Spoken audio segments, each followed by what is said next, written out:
तुलसी अपने आंगन में रहती है। तुलसी का पौधा जब सूख जाता है तो तुलसी की जो लकड़ी होती है उसको घिसकर पानी में भगवान को लगाया जाता है। वो चंदन हरी चंदन कहलाता है।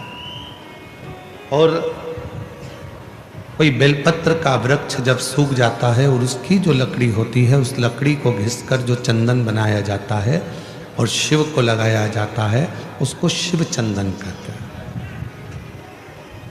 और दोनों चंदन अपना अपना कार्य करते हैं।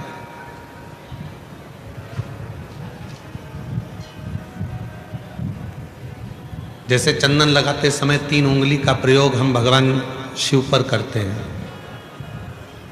आकार, ओमकार, ओमकार, ये 3 उंगलियों का प्रयोग हम शिव जी पे चंदन लगाते समय करते हैं।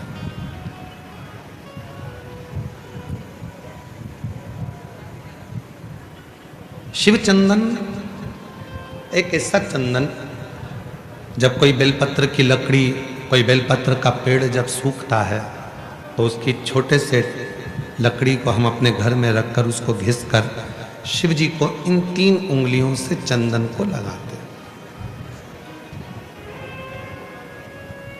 आकार, ओमकार और मकार, तीनों।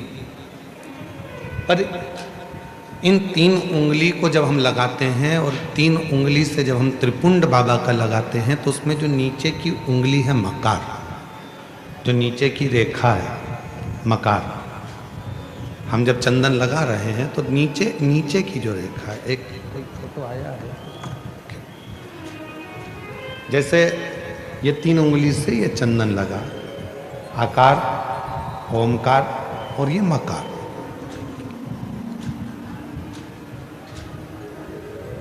अब दुनिया की दृष्टि में लोगों को लगता है कि चंदन की लकड़ी से जो हमने चंदन लगाया वो भी श्रेष्ठ है, पर बेलपत्र की लकड़ी से जो हम चंदन लगाते हैं, चंदन घिसते हैं और वो भगवान शिव को लगाते हैं, उसमें जो ये मकार वाली रेखा है, जब हम 3 उंगली लगाते हैं तो नीचे की जो मकार की रेखा है उस रेखा का थोड़ा सा चंदन, यदि कितना भी बीमार व्यक्ति है उसके कंठ में अगर वो चंदन, मकार की रेखा का थोड़ा सा चंदन उसके कंठ पर लगाना प्रारंभ कर देते हैं तो 15 दिन में वो पलंग पर से उठकर बैठना प्रारंभ कर देता है, कितना भी बीमार क्यों।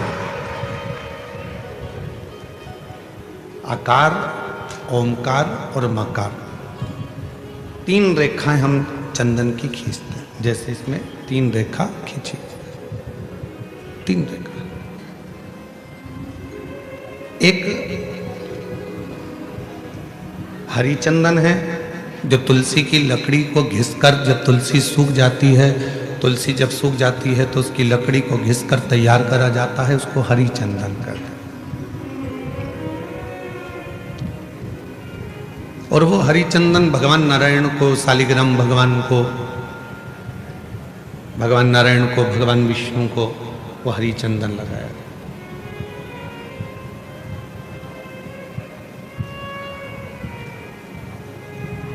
हरी चंदन का लेपन किया जाता है और वो हरी चंदन भी बड़ा काम का है महाराज। जब शालिग्राम भगवान को हरी चंदन लगाते हैं, हरी चंदन का लेपन करते हैं, या एक बिंदी भी हरी चंदन की लगाते हैं, और यदि वो हरी चंदन का एक छोटा सा अंश मात्र भी हम लेकर आए, और जिसको दमे की शिकायत होती है, श्वास की शिकायत होती है, चढ़ने में चलते चलते हांपड़ी भरा जाती है, हाँप भरा जाती है, डॉक्टर ने कह दिया कि फेफड़े 70%, 60%, 80% खराब हो गए हैं, काम नहीं कर रहे, उस व्यक्ति के हृदय पर, वक्ष स्थल पर यदि वो हरी चंदन का लेपन जो शालिग्राम भगवान पर, भगवान श्री हरि पर, राम जी पर, ठाकुर जी पर, कृष्ण पर, लड्डू गोपाल पर जो आपने किया है, उसको यदि हम लगाना चालू करते हैं तो उसको भी फिर चलने में तकलीफ नहीं आती और फेफड़े उसके काम करना प्रारंभ कर देते हैं। वो हरी चंदन की भी एक प्रथा। तो दो चंदन, एक हरी चंदन, एक शिव चंदन। जम के बोलेंगे सभी लोग, हरी चंदन काय से बनता है? तुलसी की लकड़ी से। और शिव चंदन काय से बनता है? बेलपत्र जो सूख जाता है, लकड़ी जो सूख जाती है उसके। दोनों कारगर।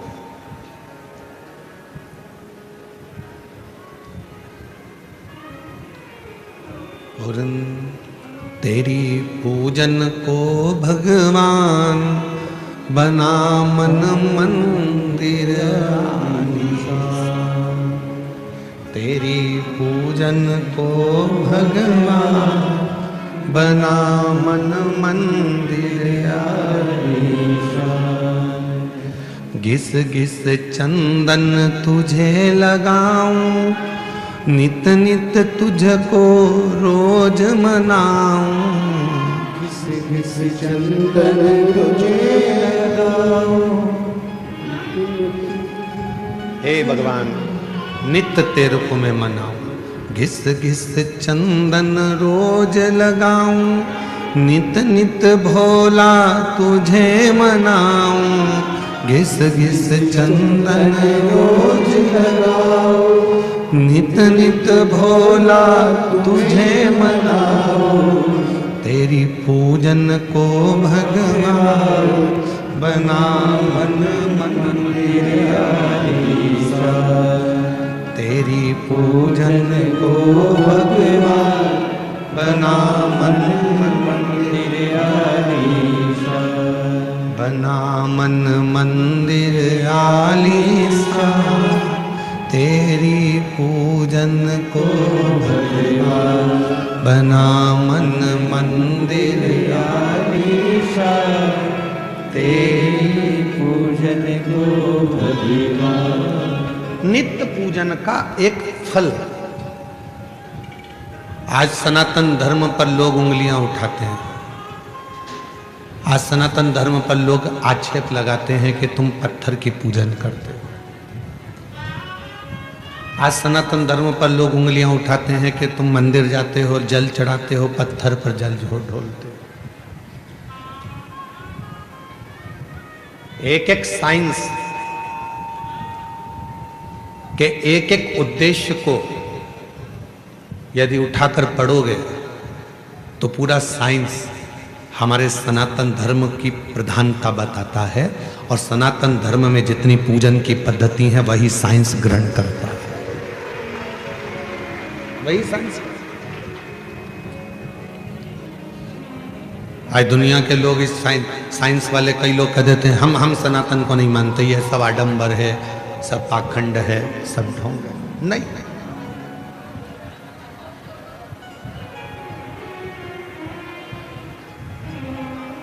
एक समय ऐसा भी आता है डॉक्टर पूरा इलाज करता है, सारी दवाइयां देता है, सब कुछ करता है और आखिरी में डॉक्टर भी कह देता है कि मैं पूरी कोशिश कर रहा हूं, अब उसके हाथ में।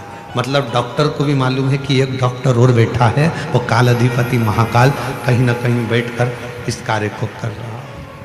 एक और बैठा है, कोई संभालने वाला एक और बैठा है।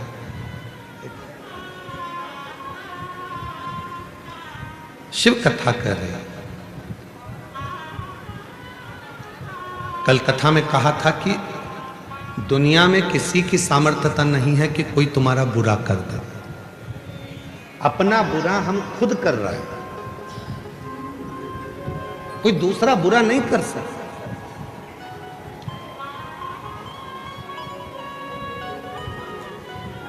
किसी की सामर्थ्यता नहीं हो सकती कि कोई तुम्हारा बुरा कर दे। हमने अपनी व्यासपीठ में भी कई बार देखा है, कई माताएं बहुत परेशान हो जाती हैं तो घर में झगड़ा करते करते, जब सास से झगड़ा होता है, ननद से झगड़ा होता है, परिवार में झगड़ा होता है, तो वो झगड़े में कह देती है ऐसी जिंदगी मेरी भगवान ना जाने क्यों पैदा कर दिया मुझे तो भगवान मार दे तो अच्छा। मतलब तू अपने आप को कोस रही है, और दिन भर में एक बार सरस्वती मुख से निकलती है तो हो सकता है कि वो तेरा बुरा होना उसी दिन से चालू हो गया।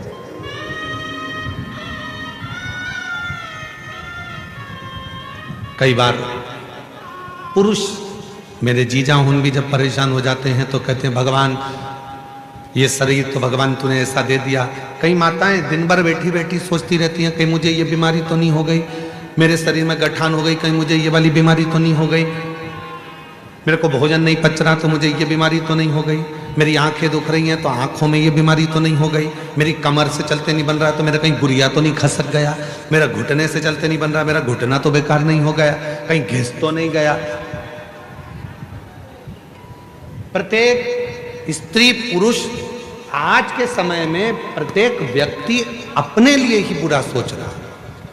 मेरे को ये तो नहीं हो गया, मुझे ऐसा तो नहीं हो गया, मुझे वैसा तो नहीं हो गया, और दिन भर वो जब अपने बारे में गलत गलत गलत गलत सोचता है तो उसको अपने आप शरीर में गलत होना प्रारंभ हो जाता है। और जिसने ये सोच लिया कि मुझे कुछ भी नहीं हुआ, फिर तो परमात्मा ऐसी कृपा करता है कि कुछ हो भी रहा होता है तो परमात्मा उसको अच्छा करता है।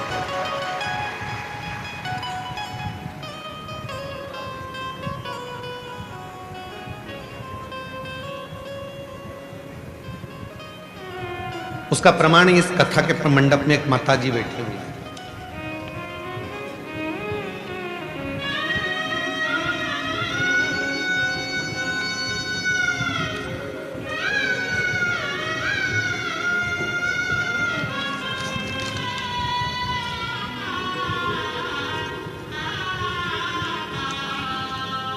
मेरा नाम शीतल राकेश जाधव है। मैं महाराष्ट्र के भुसावल खड़का की रहने वाली हूँ। मेरा मोबाइल नंबर ये है, कहीं बैठी हों तो हाथ हिला सकती हैं। मेरा नाम शीतल राकेश जाधव है। मैं महाराष्ट्र के भुसावल खड़का की रहने वाली हूँ। आप ही हैं? आ जाओ, आ जाइए। बच्चा हो साथ में तो उसको भी लेकर आइए। मेरी शादी को 13 साल हो गए थे पर मुझे संतान का सुख प्राप्त नहीं हुआ। मेरी शादी को 13 साल हो गए थे, संतान का सुख नहीं प्राप्त हुआ। डॉक्टरों के पास बहुत इलाज किया, डॉक्टरों ने यह कहकर मना कर दिया कि मुझे संतान प्राप्ति नहीं होगी। मैंने भुसावल, सूरत, नासिक बहुत से डॉक्टरों के पास इलाज किया। उन्होंने कहा था कि मुझे IVF टेस्ट ट्यूब भी करना होगा। फिर मैंने आपकी कथा के बारे में बड़ी बहन से जाना और भोले बाबा के मंदिर जाना चालू करके सुबह 1 लोटा जल चढ़ाती, आस्था चैनल पर बाबा की कथा सुनती तथा पशुपति उपास करती, सफेद आंकड़े की जड़ का प्रयोग करा और बाबा की कृपा से 16 अगस्त 2022 को पहली बार कावड़ भरी सीहोर में जाकर। बाबा ने ऐसी कृपा करी गुरुदेव, कावड़ में मन लग गया। 5 पंडाल कथा सुनने का ऐसा महत्व मुझे मालूम पड़ा तो मैंने 5 पंडाल की कथा सुनी और 5वां पंडाल जब पूरा हुआ तो मेरा गर्भ ठहर गया। गर्भ ठहरा और बाबा की कृपा से 4 जून 2025 को मेरे घर में संतान ने जन्म लिया। 4 जून 2025 को 13 साल के बाद मेरे घर में संतान ने जन्म लिया। पर जन्म के कुछ देर बाद कुछ ही समय निकला और मेरी तबीयत ज़्यादा खराब हो गई और खराब होने पर मेरा किडनी, लीवर सब डाउन होने लगा। तब मेरा डायलिसिस चालू हो गया। अब डायलिसिस चलते चलते चलते चलते हम लोग घर भी आ गए, पर महीनों निकल गए। डायलिसिस जब बंद नहीं हुआ तब मन में आया कि अब केवल अगर इस डायलिसिस को कोई बंद कर सकता है, क्योंकि डायलिसिस हर 2 दिन में डायलिसिस हो रहा था, किडनी लीवर काम ना करे, हर 2 दिन में डायलिसिस हो रहा था। अब कोई बंद करेगा तो शिव बंद करेगा। तभी मैंने अपने परिवार वालों से कहा कि मुझे शिवजी पर चढ़ा हुआ जल लाकर देना चालू करो और डायलिसिस अब बाबा के भरोसे छोड़ दो। बाबा की ऐसी कृपा हुई गुरुदेव, आज मैं बाबा को धन्यवाद देने करना चाहती हूँ। केवल 25 दिन तक लगातार शिवजी पे चढ़ा हुआ जल पीना प्रारंभ करा और बाबा की कृपा से मेरा आखिरी डायलिसिस 15 अगस्त को हुआ। उसके बाद मेरा डायलिसिस पूरा बंद हो गया। अब मैं पूर्ण तरह से स्वस्थ हूँ। अब मैं पूर्ण तरह से स्वस्थ हूँ। ये शिव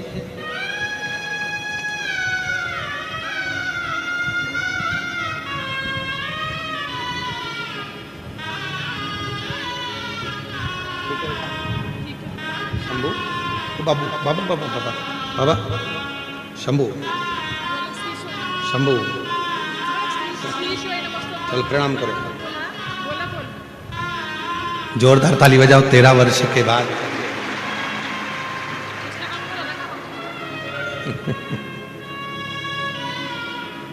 बच्चे का नाम भोला रखा है इन्होंने। एक बार जोरदार ताली बजाओ।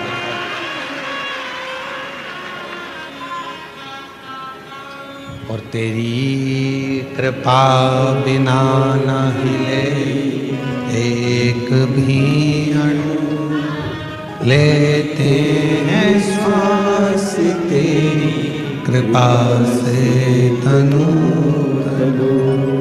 बखान क्या करूं मैं राखों के ढेर का, चपटी भभूत में खजाना हे गंगाधर मुक्ति द्वार ओंकार तू, भोले ओंकार तू, आयो शरण बिहारी शंभो द्वार। बुरा कौन कर रहा है हमारा? हम खुद। किसी दूसरे की सामर्थ्यता नहीं हो सकती जो तुम्हारा बुरा कर। बुरा कर रहे हैं हम हमारा खुद। अच्छा सोचिए, अच्छा विचार करिए, अच्छी सोच रखिए। फिर किसी की सामर्थ्यता नहीं हो सकती कि कोई तुम्हारा बुरा कर।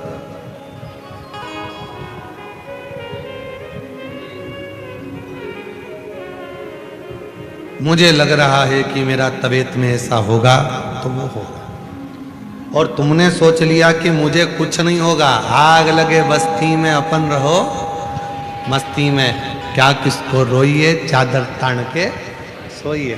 तो फिर कोई तुम्हारा बुरा नहीं कर सकता, कोई नहीं कर।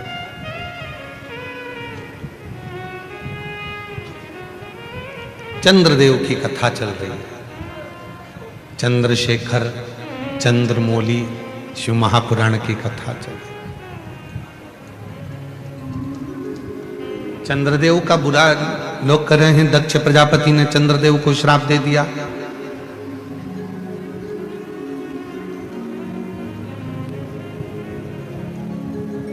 चंद्रदेव को काया का रोग हो गया। चंद्रदेव की काया खराब होने लगी। लोग कर, पर चंद्रमा को यदि दक्ष प्रजापति का श्राप लगा है तो इसमें गलती किसकी है? चंद्रमा की। 27 कन्याओं के साथ में विवाह हुआ है। 27 कन्याओं को एक दृष्टि से देखना चाहिए, एक दृष्टि। पर चंद्रमा केवल एक रोहिणी को सबसे ज्यादा प्यार करते हैं, प्रेम करते हैं। बाकी के 26 पत्नियों पर ध्यान तक नहीं देते। तो गलती खुद की है, श्राप तो लगेगा। कितना सुंदर प्रसंग आता है। इस प्रसंग पर थोड़ा ध्यान दीजिएगा। एक घर के अंदर 4 भाई रह रहे हैं। चारों भाई कमा रहे हैं, व्यापार भी एक ही है, कमा के भी चारों भाई एक ही जगह पर ला रहे हैं। 4 देवरानी जेठानी उस घर के अंदर रहती हैं। थोड़ा ध्यान देना, बहुत सावधानी से इस कथा का स्मरण करिएगा। 4 भाई एक ही परिवार में रह रहे हैं, एक ही जगह पर कमाकर धन ला रहे हैं, एक ही जगह पर 4 देवरानी जेठानी रह रही हैं। चारों जेठानी देवरानी के बच्चे एक ही जगह पर रह रहे हैं। शिव महापुराण की कथा ये तक कहती है कि अपनी दृष्टि को, जितनी देवरानी जेठानी घर में रह रही हैं और जितने भाई घर के अंदर रह रहे हैं, यदि सबकी कमाई एक जगह पर आ रही है तो चारों की दृष्टि एक जैसी रहना चाहिए। ये नहीं कि मेरे बेटे को मैं मलाई का दूध दे दूं और दूसरे के बेटे को सादा दूध दे दूं, मेरे बेटे को मैं घी की रोटी दे दूं, दूसरे को सादी रोटी दे दूं, मेरे बेटे को मैं 2 चम्मच घी लगा दूं और दूसरे के बेटे को 1 चम्मच घी लगा दूं। जिसकी दृष्टि में जो अपने बच्चों के प्रति प्रेम कर कर दूसरे के बच्चों के प्रति बैर उत्पन्न करना प्रारंभ कर देता है, उसके घर के बच्चों की जिंदगी अपने आप बर्बाद होना प्रारंभ हो जाती है। कोई उसको दूसरा बर्बाद नहीं करता।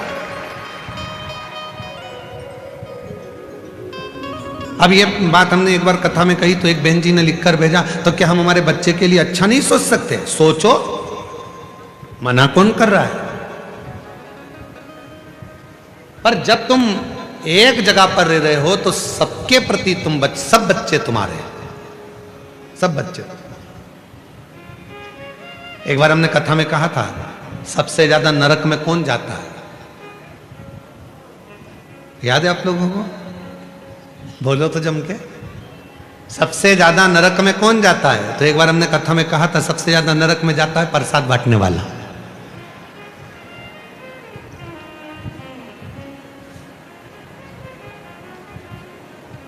तो खूब इस पे लोगों ने हमको अपशब्द लिखकर भेजा कि बताओ, सीवर वाले महाराज ने कह दिया कि सबसे ज्यादा नरक में कौन जाता है, तो क्या प्रसाद बांटने वाला जाता है। प्रसाद बांटने वाला नरक में क्यों जाता है? तो कहा प्रसाद बांटने वाला प्रसाद कभी भी बंटता है तो अच्छी जगह पर बंटता है, धर्म की जगह पर बंटता है। मंदिर, देवालय, शिवालय, कथा, भागवत, सत्संग, संकीर्तन, तीर्थ, प्रसाद अच्छी जगह पर बंटता है।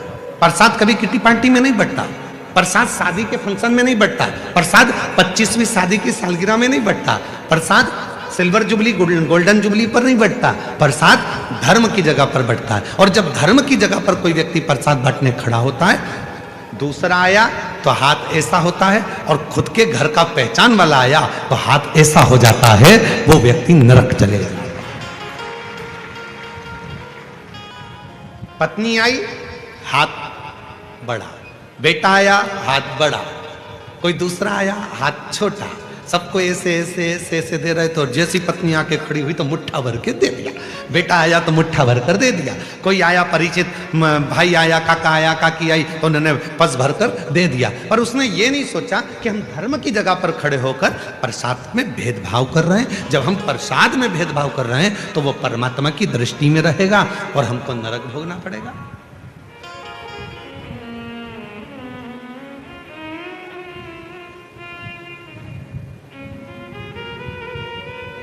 इसलिए सावधान रहना। धर्म की जगह पर, सत्कर्म की जगह पर, मंदिर, शिवालय, देवालय, सारी जगह पर एक बराबर, एक जाजम में, एक आनंद के साथ प्रसाद का वितरण होना चाहिए।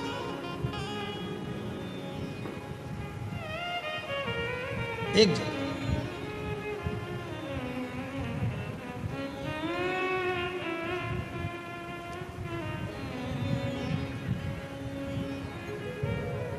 शेगांव के गजानन जी महाराज, दुनिया की सबसे बड़ी रसोई, दुनिया का सबसे बड़ा भंडारा अगर कहीं चलता है तो शेगांव के गजानन महाराज के यहाँ चलता है।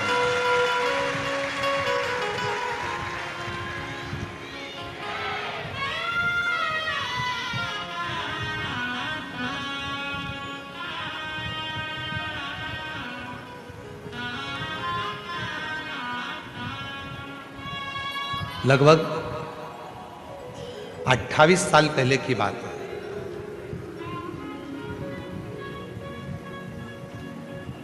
और 28 साल से हो सकता है कि 29 साल 28 साल पहले की बात हो। हम शेगांव गए, भंडारे में भोजन प्रसाद चल रहा था। एक पात्र में कोई मीठी वस्तु थी और वो थोड़ी सी थी। तो उन्होंने वो मीठी जो वस्तु थी वो वस्तु को एक और रख दिया और सारी वस्तुएं चल रही। तब हमने पूछा, एक माता जी वो परस रही थी, तो हमने कहा कि ये थोड़ी सी मीठी वस्तु बची है तो ये भी प्रसाद में दे देना चाहिए। तो उन्होंने कितनी सुंदर बात कही गजानन महाराज के दरबार में, जरा विचार करिए। उन्होंने कहा कि हम ये अगर ये थोड़ा सा सामान 2-4 लोगों को देंगे, 2-4 भक्तों को देंगे, और बाकी के भक्त यदि उस प्रसाद को नहीं ले पाएंगे और उन तक वो प्रसाद नहीं पहुंचेगा तो उसका दोष हमको लगेगा। इसलिए जब एक जाजम पर गरीब हो, अमीर हो, पैसे वाला हो, बड़ा हो, छोटा हो, जब एक जाजम पर बैठकर एक साथ भोजन कर रहे हैं तो उनकी भोजन की थाली में भी एक जैसा भोजन जाना चाहिए। वो गजानन महाराज का भोजन एक जैसा भोजन, उसमें भेद नहीं होना चाहिए। कहां खड़े हो धर्म की जगह पर, कहां खड़े हो सत्कर्म की जगह पर, और वहां पर भी अगर हम भेद करें तो फिर परमात्मा हमको दंड तो देगा। इसीलिए पहले भी कहा, मत बुरे कर्म कर बंदे वरना पछताएगा, भगवान की आंखों से तू बच नहीं पाएगा, तू बच नहीं पाएगा। अरे ओ अज्ञानी मत करना गानी, अरे ओ अज्ञानी मत करना गानी, तेरे कर्म का फल भी तो ही पाएगा, जैसा किया तूने तेरे आगे आएगा। मत बुरे कर्म कर बंदे वरना पछताएगा, भगवान की आंखों से तू बच नहीं पाएगा, तू बच नहीं पाएगा। अरे ओ अज्ञानी मत करना गानी। समभाव, समदृष्टि, समविचार, समसोच, समभाव रखिए।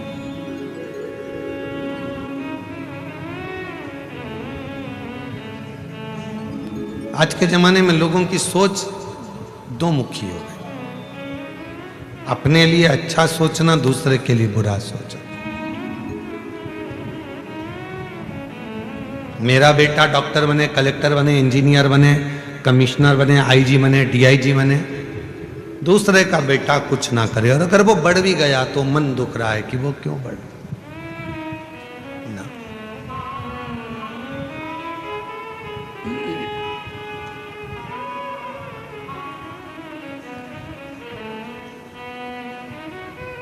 कितना सुंदर संवाद है शिव महापुराण की कथा में। तुम रुका जी चंचुला देवी से कहते हैं, चंचुला, जिस नारी के मन में किसी भी बच्चों के प्रति यदि बैरभाव उत्पन्न हो जाता है, उस नारी को अपने जीवन में मृत्यु से पहले कष्ट भोगना पड़ता है,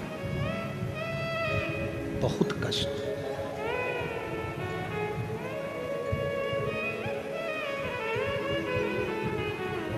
उठाओ पूरा रामचरितमानस का चरित्र। राम जी के जाने की कथा मिलती है रामचरितमानस में कि राम जी ने सरयू जी में समाधि। लक्ष्मण जी के जाने की खबर मिलती है, भरत जी के जाने की खबर मिलती है, शत्रुघ्न जी के जाने की खबर मिलती है, मां जानकी जी के जाने की खबर मिलती है, यहां तक भगवान कृष्ण के भी जाने की खबर द्वापर में मिलती है। राधा रुक्मणी जी के जाने की भी खबर द्वापर में मिलती है।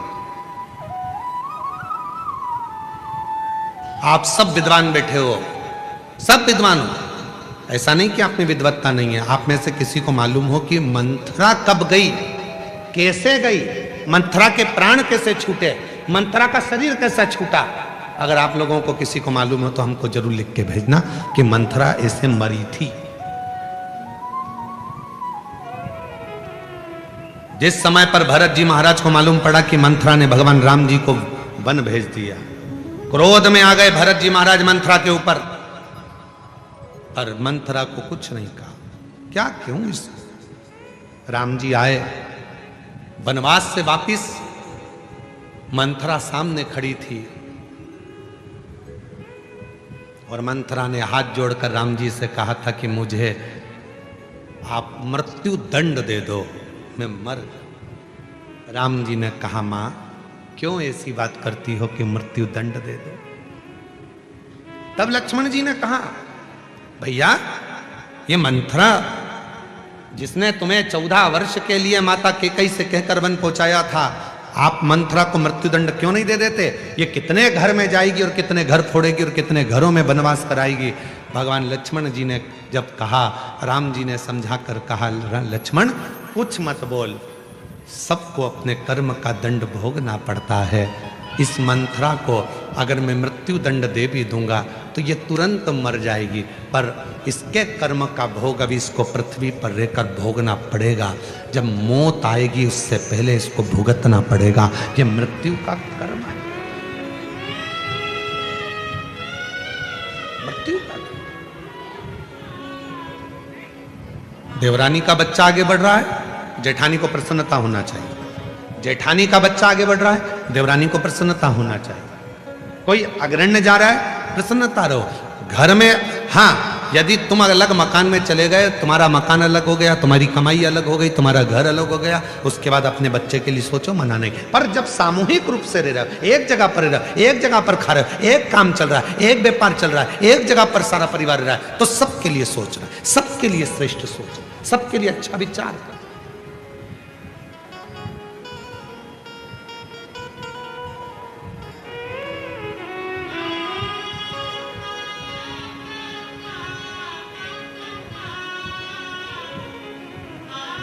सबके लिए एक स्नेह, सबके लिए एक प्रेम। पर दुर्भाग्य की बात तो यह है कि आज का जमाना इतना विचित्र हो गया कि लोग केवल परिवार तो परिवार, पृथ्वी पर एक साथ रह रहे हैं। ये घर है हमारा पृथ्वी, ये पृथ्वी हमारा नगर है, पृथ्वी हमारा घर है, इस पृथ्वी पर हम एक साथ रह रहे हैं। इसमें भी हम भेद करे जा रहे हैं। कोई कहता है ये ब्राह्मण है, कोई कहता है ये क्षत्रिय है, कोई कहता है ये वैश्य है, कोई कहता है ये शूद्र है।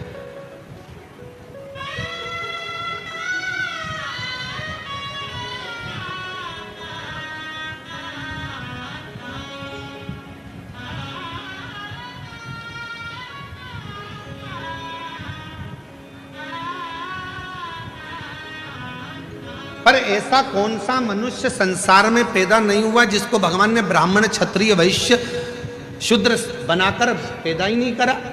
संसार में जितने मनुष्य पैदा हुए हैं इनको भगवान ने ब्राह्मण भी बनाया है, इन्होंने भगवान ने इनको क्षत्रिय भी बनाया, भगवान ने इनको वैश्य भी बनाया और भगवान ने इनको शूद्र भी बनाया। जितने संसार में मनुष्य पैदा हुए हैं इनको चारों वर्ण बनाकर भगवान ने भेजा। आप हम संसार में जितने भी हैं ये चारों वर्ण के, ब्राह्मण भी, क्षत्रिय भी, वैश्य भी, शूद्र भी। अंदाजा करिए, आप खुद अपने मन में सोचिए, अपने मन में विचार करिए। आप जितने बैठे हो अपने बच्चों को ज्ञान देते हो कि नहीं देते? जम के बोलो जरा। अपने बच्चों को समझाते हो कि नहीं समझाते? अपने परिवार को समझाते हो कि नहीं समझाते? जब कोई व्यक्ति परिवार को, कुटुंब को, नातों को, रिश्तों को, अपनों को समझाता है, ज्ञान देता है, तो वो ब्राह्मण की पत्नी पर। फिर जब गुस्सा आता है, झगड़ा करने जाते हो, क्षत्रिय बन जाते हो। जब अपने घर का पालन करते हो, पोषण करते हो, कमाने जाते हो, तो वैश्य बन जाते हो। और जब अपने ही शरीर को साफ करते हो, अपने ही शरीर को धोते हो, तो शूद्र भी बन जाते हो। प्रत्येक मनुष्य संसार का ब्राह्मण भी है, क्षत्रिय भी है, वैश्य भी है, शूद्र भी है। प्रत्येक मनुष्य।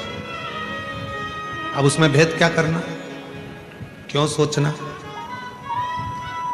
आज जरा सा वोट बैंक एकत्रित करने के लिए थोड़ी सी राजनीति में अपना वोट बैंक बढ़ाने के चक्कर में लोग समाजों में लोगों को जातियों में तोड़ रहे हैं। पर निवेदन है मेरी जीजियों, मेरे जीजाओं, टूटना नहीं।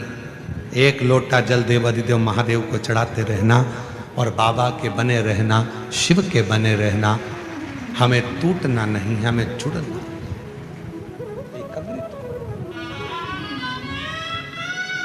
कौन पूछा तुमसे?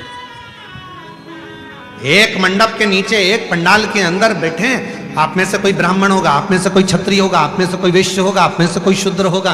एक मंडप के अंदर बैठे, कोई किसी से नहीं पूछता कि तुम कौन हो। पानी पिलाने वाला नहीं पूछेगा, भोजन कराने वाला नहीं पूछेगा। भोजन के मंडप में जाना और जहां पर ये भुसावल की समिति भोजन करा रही है वहां जाकर आप भोजन करना। कोई नहीं पूछेगा कि आप ब्राह्मण हो, क्षत्रिय हो, वैश्य हो, शूद्र हो। वहां तो ये एक बात पूछेंगे, कथा में आयो, कथा सुनने आए, शिव जी के भक्त हो। वहां पर केवल एक आवाज निकलेगी, श्री शिवाय नमस्तुभ्यम। वहां ये नहीं पूछा जाएगा कि कौन ब्राह्मण, कौन क्षत्रिय, कौन वैश्य, कौन शूद्र। वहां तो ये पूछा जाएगा, आप भूखा?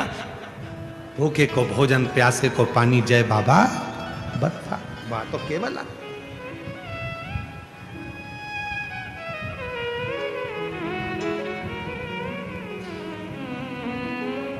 बांटा जा रहा है। आज समाजों को तोड़ा जा रहा है, जातियों में विभाजित किया जा रहा है। चंद्रदेव को यदि दुख आया तो वो दुख चंद्रदेव का खुद का है, किसी दूसरे का नहीं, स्वयं का।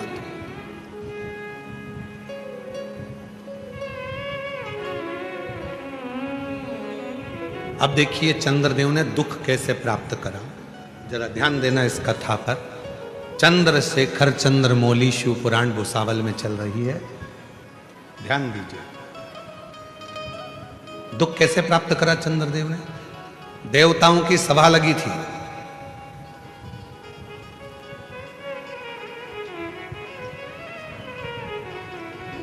सारे देवता बैठे हुए थे, देवताओं की सभा लगी हुई, सब बैठे। चंद्रदेव का आना हुआ, चंद्रदेव ने एक भी देवता को प्रणाम नहीं किया, नमन नहीं किया। एक भी देवता को चंद्रदेव प्रणाम नहीं करते, नमन नहीं करते।